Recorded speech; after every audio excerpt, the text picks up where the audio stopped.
अब बात करेंगे कांग्रेस प्रदेश अध्यक्ष हर्षवर्धन सपकाल की, जिन्होंने बीजेपी और डिप्टी सीएम एकनाथ शिंदे को आड़े हाथ लेते हुए तंज कसा। सपकाल ने बीजेपी पर आरोप लगाते हुए कहा, वो अपने सहयोगियों को खत्म करने की साजिश रच रही है।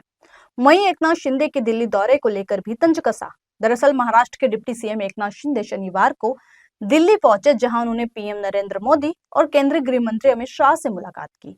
सपकाल ने कहा, स्थानीय निकाय चुनाव में भाजपा अपने सहयोगियों शिंदे सेना और अजित पवार के एनसीपी को अकेले चुनाव लड़ने पर मजबूर करेगी, ताकि उन्हें राजनीतिक रूप से खत्म किया जा सके। वहीं इस दौरान हर्षवर्धन सपकाल ने और क्या कुछ कहा, आइए आपको सुनाते हैं। पिछले 11 साल से नरेंद्र मोदी देश के पंतप्रधान हैं और जो नीरव मोदी जैसे जो लोग हैं, जो मेहुल जो चौक से वो है या और जो है विजय मल्ल्या, इनको लाने में भी तो नाकामयाब रहे। खुद की नोटबंदी करते हुए काला धन जमा करने में भी असमर्थ रहे। और पिछले 11 साल से आप यदि सत्ता में हो तो जिन्होंने चोरी की उनको पकड़ो।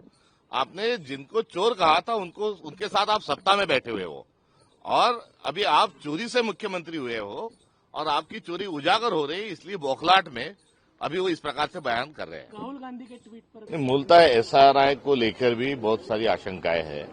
फ्री एंड फेयर चुनाव को संपन्न करना है चुनाव आयोग का काम है और राहुल गांधी जी ने जो वोट चोरी का जो मुद्दा उजागर किया है, उस मुद्दे को लेकर चुनाव आयोग ने जो संवैधानिक जो एक तरीका होता है उस तरीके से वोटर लिस्ट को दुरुस्त करने का काम करना चाहिए। किसी प्रकार की नौटंकी न करते हुए उन्होंने पारदर्शिता और सच्चाई पर आधारित और जो रियलिटी उस पर आधारित वोटर लिस्ट बनाना चाहिए। तो ये बहुत स्वागतार्ह बात है, क्योंकि राहुल जी ने ये तो एक बहुत ही सिंपल सा बताया था कि ये कुछ चंद उदाहरण है।